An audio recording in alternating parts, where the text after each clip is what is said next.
코로나19로 인해서 사회적 거리두기 단계 4단계가 격상됐습니다.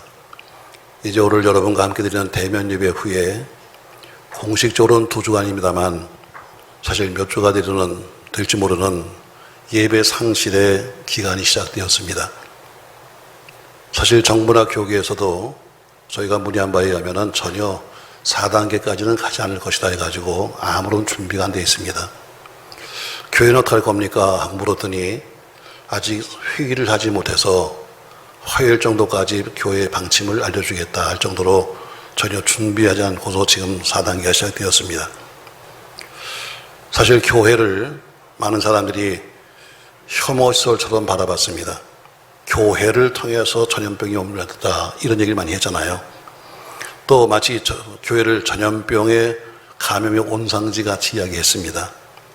그러나 이제 4단계 격상에 대해서는 또 무엇이라고 말할지 모르겠습니다. 사실 교회에 책임이 없는 거 아닙니다. 교회에 책임이 있습니다. 그러나 우리가 좀 더 솔직하게 실정을 들여다보면 교회의 책임보다는 엄밀하게 따지다본다면 하지 말라고 한 것들을 하고 모이지 말라고 한 모임을 가졌던 그런 것에 문제가 있었지 정상적인 교회는 아무런 문제가 없었습니다.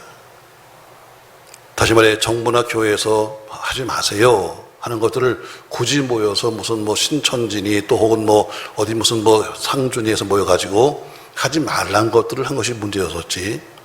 그래서 모여서 밥 먹고 떠들고 몰래 다녔던 믿음이 없는 가짜 같은 교인들 때문에 사실 문제가 있는 거지. 생각해 보세요, 여러분. 우리가 예배 중에 우리가 한 1년 반 정도 코로나가 지나고 있는데 1년 반 정도의 예배 중에 예배당에서 코로나에 걸린 사람이 몇 명입니까? 기도원에서 정말 기도하다가 코로나에 걸린 사람이 몇 명이에요? 물론 있겠지만 그러나 거의 없습니다. 예배 후에 먹지 말라고 하는 밥들 모여서 먹고 전염되었고 모이지 말라고 하는 구역 예배 드리면서 전염되었고 언제부터 공부를 열심히 모르지만 또 무슨 공부한다고 또 서로 모이지 말라는 것도 모였다가 결국엔 문제를 만든 거죠. 더 쉽게 말하면 신앙의 껍데기만 가졌지 삶이 안 되는 사람들을 통해서 교회 전체가 감염시켰다는 오명을 뒤집어 쓴 겁니다.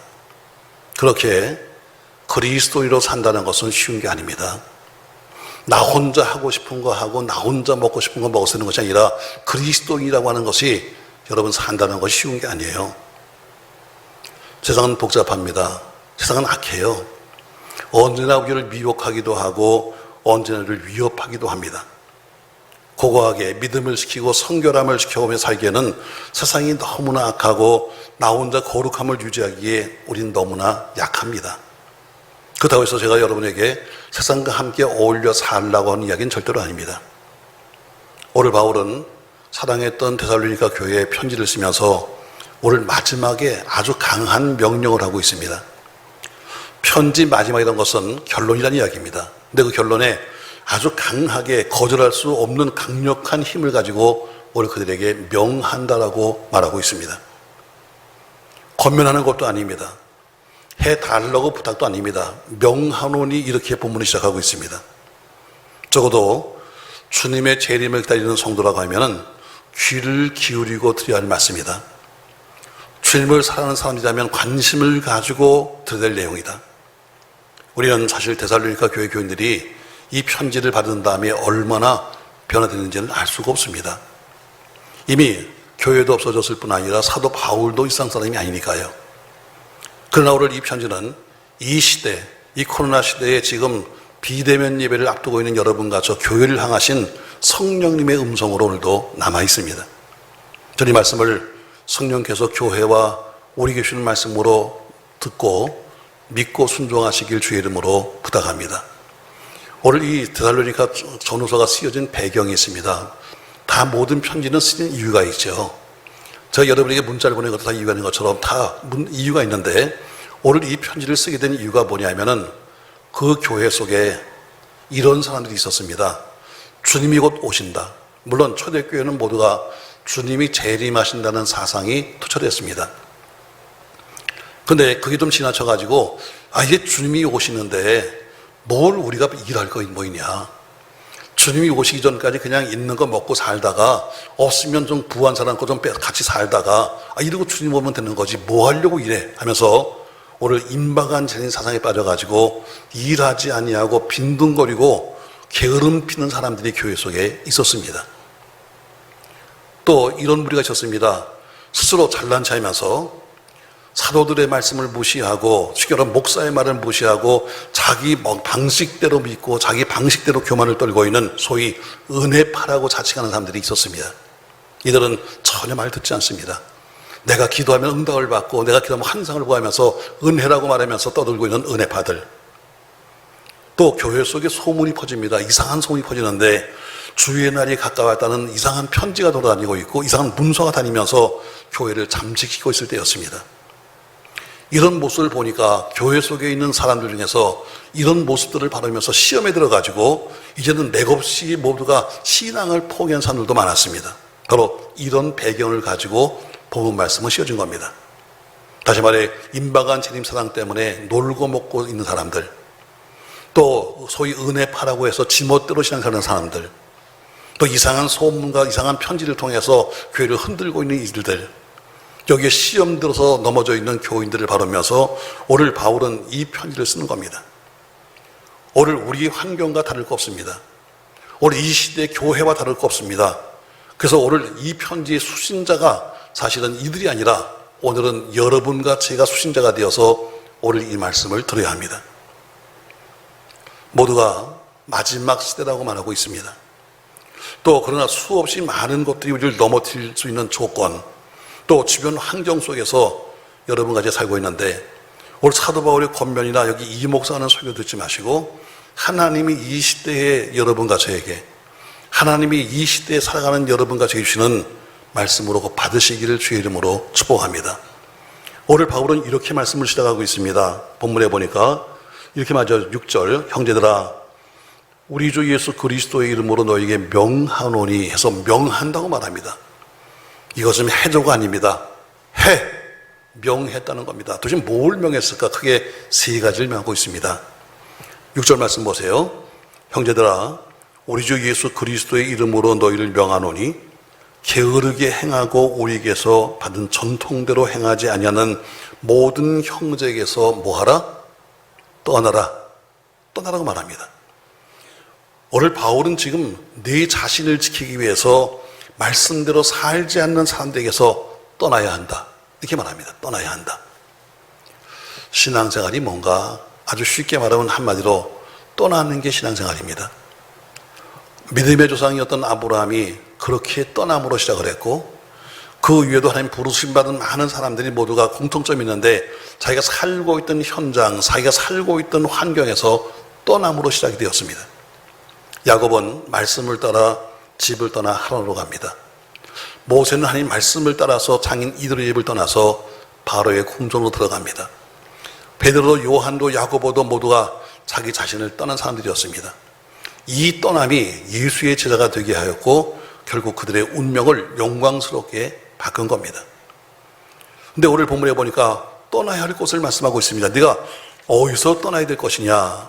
오늘 6절 본문에 이렇게 말씀하고 있죠. 6절 보니까 형제들아 우리 주 예수 그리스도의 이름으로 너희를 명하노니 게으르게 행하고 우리에게서 받은 전통대로 행하지 아니하는 모든 형제에게서 떠나라.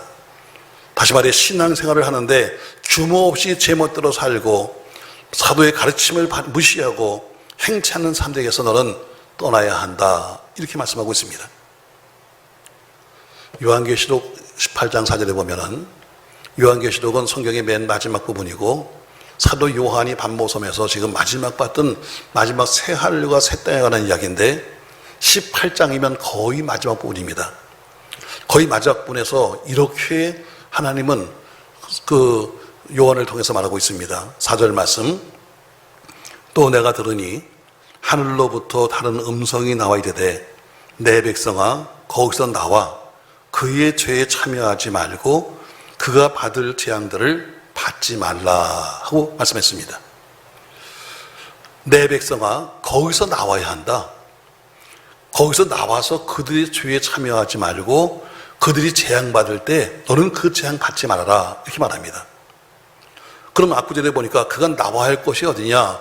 계시록 18장 2절에 보니까 이렇게 말씀합니다. 힘찬 음성으로 외쳐 이르되 무너졌도다 무너졌도다 큰 성 바벨론이요 귀신의 처소와 각종 더러운 영이 모이는 곳과 각종 더럽고 가증한 새들이 모이는 곳이 되었도다.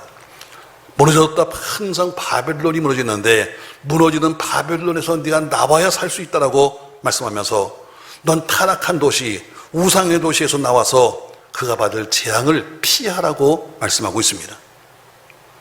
그래서 아브라함이 자기의 고향 갈대아우르를 떠납니다. 왜? 갈대아우르는 우상 숭배의 중심지였습니다. 아브라함의 조카 롯이 소돔성에서 나왔습니다. 왜? 소돔성은 타락한 성의 대명사입니다. 만약 우리가 지금 머물고 있는 곳이 비록 소돔이나 고모라 같은 곳이라면 여러분과 제가 이제는 나와야 합니다. 떠나야 합니다. 그래야만 우리가 살 수 있는 겁니다. 여러분과 제가 실패하는 가장 큰 이유가 뭡니까, 여러분?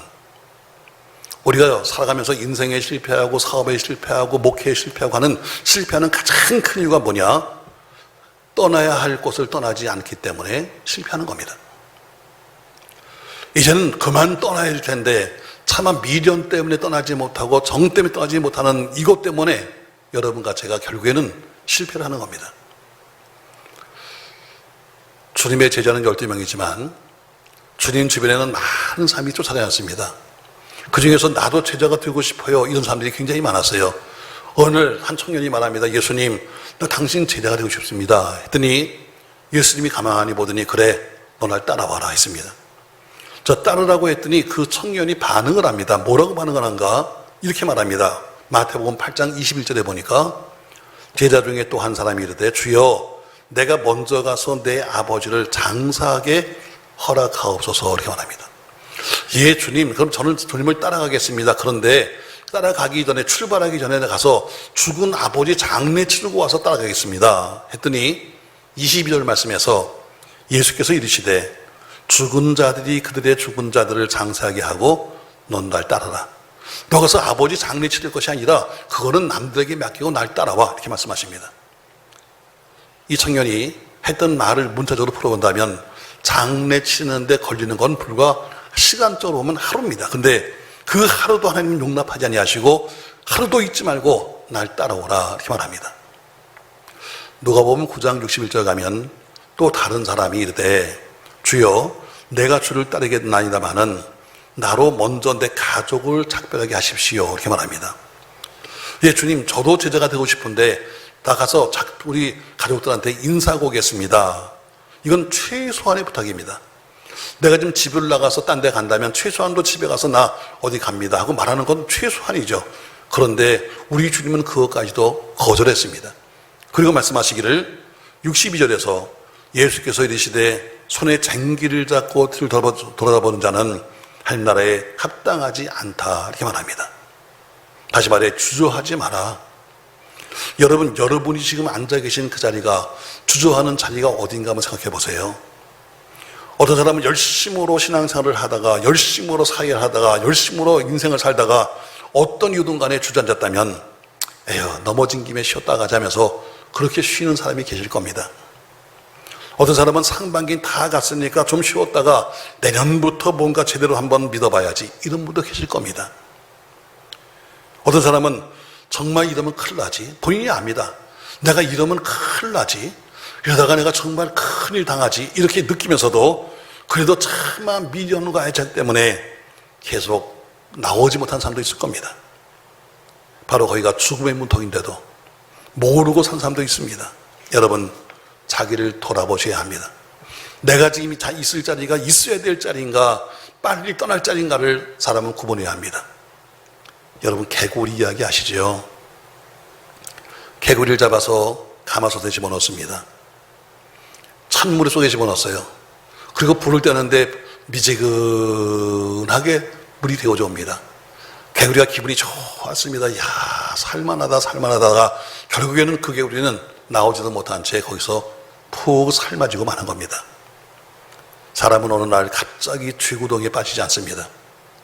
어느 날 갑자기 죄로 들어간 사람은 없습니다. 나도 모르는 사이에 아주 서서하게 아주 차츰차츰 미끄러지듯이 죄로 들어가는 겁니다. 지금 어느 곳에 가는지 어디가 얼마나 위험한지 모르고 하는 겁니다. 이것이 바로 고도의 마귀의 수법입니다. 마귀는 에덴 동산에서도 그런 수법을 썼어요. 자, 마귀가 갑자기 와서 하와에게, 야 하와야, 너 하나님 믿지 마라, 이렇게 말했나요? 아닙니다, 여러분. 어떻게 했습니까, 여러분? 와서 뱀의 모습으로 와서 말합니다. 뱀은 간교하잖아요. 와서 말합니다. 하와야, 하나님이 저 선악과 저거 뭐라고 말했니? 야, 저거 먹지도 말라고 그랬어. 먹으면 죽는다고 그랬다. 그러더니, 아유, 그럴 리가 있겠어? 정말 하나님이 그렇게 말씀했단 말이야? 아니야. 왜 그랬을까? 내가 가르쳐 줄까? 만약에 네가 먹으면 하나님처럼 눈이 밝아지기 때문에 그런 거야 하면서 아주 서서히 한 마디씩 하는 것들이 어때요? 교인 하와라 하여금 선악과를 따먹게 만든 겁니다. 마귀와의 대화 속에서 점점 깊이 빠지는 사람들은 마침내 나오지 못할 깊은 수렁으로 빠지는 겁니다. 지금도 많은 성도들이 갑자기 죄악의 불로 들어가지 않습니다. 불구덩이 속의 윗목에서 아랫목으로 지금도 서서히 내려가고 있습니다. 소돔 고모라 성이 멸망할 때 아내를 잊어버렸습니다. 그리고 아브라함의 조카 롯은 불행하게도 두 딸과 더불어 근친상간을 하게 됩니다. 여러분, 롯을 보세요. 그가 처음 요단 그 들에서 그 소돔성을 바라봅니다. 아브라함이 큰 부자가 되는데 조카 롯은 덩달아 부자가 됩니다. 저는 늘 말하잖아요. 복 있는 사람과 함께 있어라. 그래야 복이 온다는 것처럼 조카 롯은 한 거 아무것도 없어요. 근데 아브라함이 복을 받는데 더불어 부자가 됐습니다. 근데 사막 땅에서 물은 귀한데 전부 다 양쪽 롯의 집안도 아브라함 집안도 소도 양도 많다 보니까 자꾸 종들끼리 싸우는 겁니다. 어느 날 아브라함이 부릅니다. 조카야, 이제 헤어지자꾸나. 이렇게 서로가 소유가 많아서 자꾸 서로 싸우고 있으니 이제 헤어지자꾸나. 근데 네가 먼저 선택해라. 네가 동하면 난 서할게. 네가 좌하면 내가 우할게 하면서 그 조카에게 양보를 했습니다. 조카가 사방을 쭉 둘러보더니 뭐라고 말하는가? 저기 보니까 저기 에덴 동산 같았고 애굽 같았더라 한 것처럼 물이 보이고 풀이 보이고 성이 보이는 소돔성을 바라보면서 한 걸음 한 걸음 간 것이 결국 그 성에 들어가서 살게 된 겁니다. 가보니까 어때요? 그 성은 향락의 성이었습니다. 퇴폐 문화가 인간의 육감을 자극합니다. 마침내 하나님이 강제적인 역사, 하나님이 몽둥이가 아니면 나올 수 없을 정도로 있었기 때문에 하나님이 결국 몽둥이로 때려서 그를 내보낸 겁니다. 사랑하는 성도 여러분, 떠날 때가 되면 떠날 줄 알아야 합니다. 이게 복입니다. 그만둘 때가 되었으면 손을 놓을 줄 아는 것이 복입니다. 이제 곧 겨울이 오지요. 가을 되면 이제 철새들이 남쪽으로 날아갑니다. 한참을 나다 보니까 철새가 나다 보니까 배가 고픈 거예요. 그래서 모두가 다 들판에 내려앉아서 옥수밭에 앉았습니다. 그리고 열심히 옥수를 먹었습니다. 배가 불렀습니다. 이제 그 철새가 말합니다.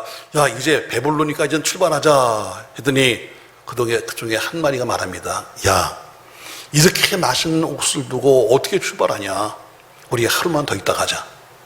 그들은 또 하루를 가서 거기서 열심히 먹었습니다. 그런 사이에 날씨는 추워졌습니다. 저 동료들이 말합니다. 야, 이젠 출발해야 돼. 지금은 가야 돼. 하면서 전부 다 가기 시작합니다. 근데 한 마리는 못 갔습니다. 왜? 이 아까운 걸 두고 갈 수가 없어서 계속해서 하루 먹고 이틀 먹다 보니까 눈이 오기 시작합니다. 야, 안 되겠다. 이젠 가야 되겠다 했는데 날개를 폈지만 날릴 수가 없습니다. 왜? 뚱뚱해져 가지고.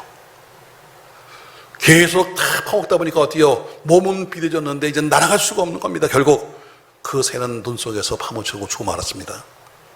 이것은 덴마크의 철학자 킬케로가 즐겨 사용했던 우화입니다. 떠날 때는 떠날 줄 알아야 합니다. 버릴 때는 버릴 줄 알아야 합니다. 이게 신앙입니다. 오늘 바울은 말합니다. 이제는 너희가 거기서 떠나야 한다. 나와야 한다 말한 것처럼 전 여러분 아무쪼록 죄가 되는 곳 악한 자리에서 나올 수 있기를 주의 이름으로 축원합니다. 두 번째 이렇게 말합니다. 13절 말씀.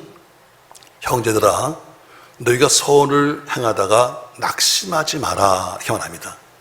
두 번째 바울은 명하기를 뭐라고 하느냐? 선을 행하다가 낙심하지 말아라 이렇게 말합니다. 더 쉽게 말하면 좋은 일을 하다가 낙심하지 말아라 이 얘기입니다. 이 얘기는 갈라디아 교회도 똑같은 말씀을 했습니다. 너희가 선을 행하됐는데 선 중에 선은 뭐냐면 하나님을 아는 것, 믿음이 선입니다. 아주 쉽게 말하면 너희가 믿음 생활을 하다가 포기하지 말고 꾸준히 하라고 하는 이야기입니다. 신앙생활은 하루 이틀 하고 끝나는 거 아닙니다. 단거리가 아니에요. 신앙생활은 꾸준하게 주님 오시는 그날까지 하는 겁니다. 중간에 물론 쉴 수도 있습니다. 중간에 주저앉을 수도 있습니다. 그러나 보세요. 쉬는 만큼, 주저앉은 만큼 그만큼 남들에게 뒤처지는 겁니다. 왜냐하면 다시 시작하기 때문에요. 보세요 여러분. 자, 아이들이 시험 공부합니다. 나름대로 무슨 1월달, 2월달에 열심히 하고 뭐 3월달에도 내가 무슨 열심히 한다고 그러다가 한 두 달 손 놔버리면 다시 시작했던 5가부터가 아니라 다시 1가부터 들어가서 다시 시작하는 겁니다. 신앙생활도 마찬가지예요. 그래서 정말 세상에서 미련한 사람은 누구냐? 믿지 않은 사람이 아닙니다. 믿지 않은 사람이 불쌍한 사람이 아니라 믿다가 쉬는 사람이 가장 불쌍한 사람입니다. 보세요 여러분, 세상 공부도 마찬가지예요. 아예 공부를 그냥 처음부터 잘 못하고 공부를 포기한 사람은 나름대로 사는 길이 있습니다. 나가서 어떤 직장 가든지 자기 나름대로 살 수 있어요. 그러나 어느 정도 공부하다가 포기해버리면 이것도 할 수 없고 저것도 할 수 없어서 결국은 인생 실패가 돼요. 난 우리 주변에서 많이 봐요. 옛날에 사법고시 있을 때 아예 한 번, 두 번 돼서 안 됐으면 그냥 포기하고 다른 직장 갔으면 얼마든지 훌륭하게 살 수 있음에도 불구하고 난 끝까지 한다 하다가 나중에 나이 들어서 포기해. 그럼 어때요? 갈 데가 없는 거예요. 나이가 들었으니 써주는 사람이 있나요? 학벌은 나름대로 배웠는데 누가 써주겠어요? 이거 똑같아요. 신앙생활도 마찬가지입니다. 너 이제 꾸준하게 해야 한다. 선을 행하되 낙심하지 말지니 한 것처럼 항상 신앙생활은 어떻게 해야 한다? 꾸준하게 해야 한다. 아멘. 아멘. 그러면서 오늘 사도 바울은 크게 세 가지를 꾸준히 할 것을 말씀하고 있어요. 첫 번째, 기도 생활을 꾸준하게 해야 한다. 기도 생활을. 나름대로 열심히 기도했습니다. 이런 기도 제목, 저런 기도 제목 열심히 했습니다. 근데 하다 보니까 기도에 응답이 없는 겁니다. 현실적인 변화가 없는 겁니다. 그래서 낙심할 수도 있습니다. 그러나 오늘 내가 선을 행하되 한 것처럼 낙심해도 끝까지 넌 기도해야 한다. 이렇게 말합니다. 마치 누가복음 나오는 것처럼 아침 저녁으로 쫓아가서 불의한 재판관에게 억울함을 이야기했던 과부의 끈질긴 기도처럼 엘리야도 3번이나 기도했습니다. 사도 바울도 똑같은 기도를 3번 했지만 응답받지도 못했습니다. 예수님도 역시 낙심하지 않고 3번을 기도했습니다. 그래도 흔들리지 말라는 겁니다. 사랑하는 성도 여러분, 많은 사람이 열심히 나름대로 특심이 있습니다.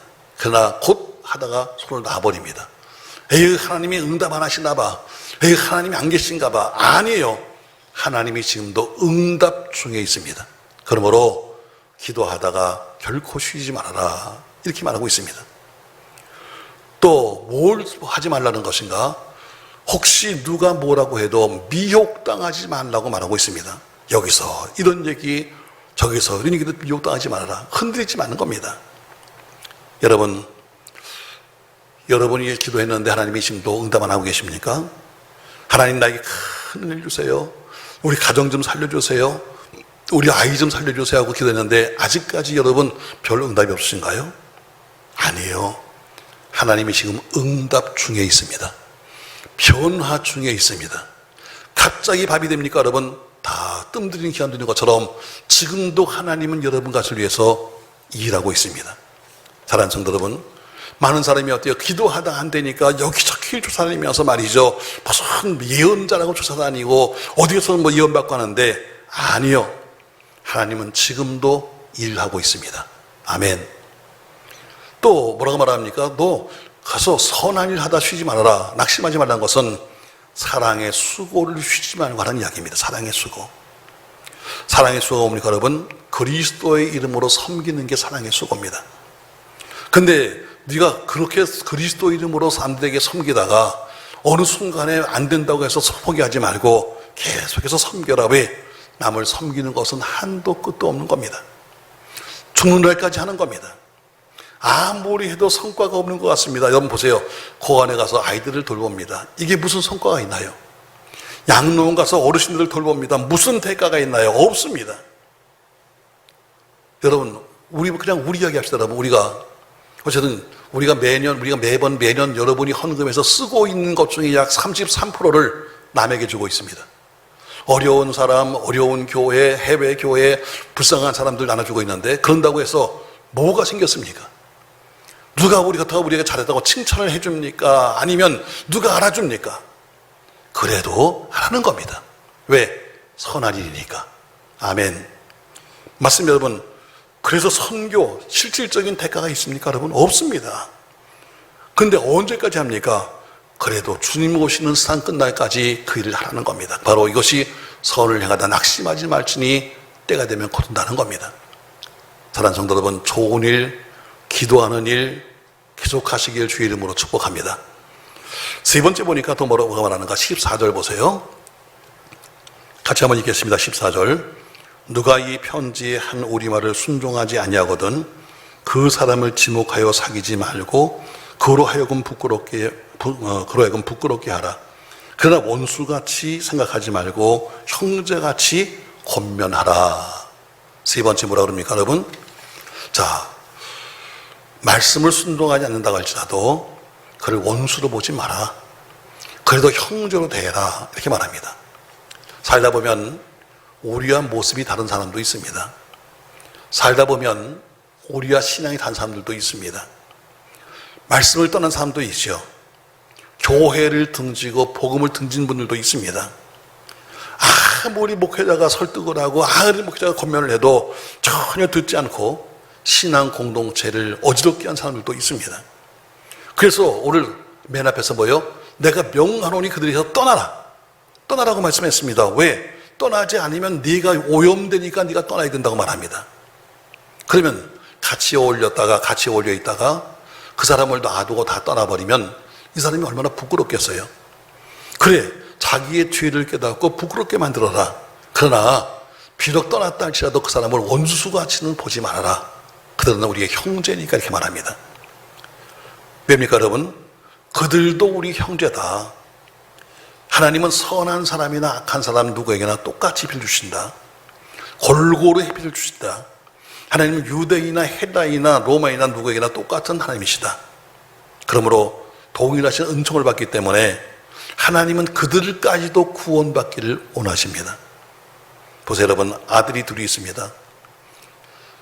한 사람은 아버지와 더불어 집을 지키며 계속해서 아버지를 섬기고 살았던 큰아들. 하나들은 아버지가 살아계심에도 불구하고 유산을 받아가지고 나가서 다 써버리고 허랑방탕에 쓰고 거지서 들어온 둘째 아들. 남들이 볼 때는 큰 아들이 더 멋쟁이, 더 잘난 놈이고 둘째 아들은 나쁜 놈이 할지 모르지만 아버지가 볼 때는 다 똑같은 자식입니다. 우리 주변에도 참 자녀가 장애인인 사람들도 계십니다.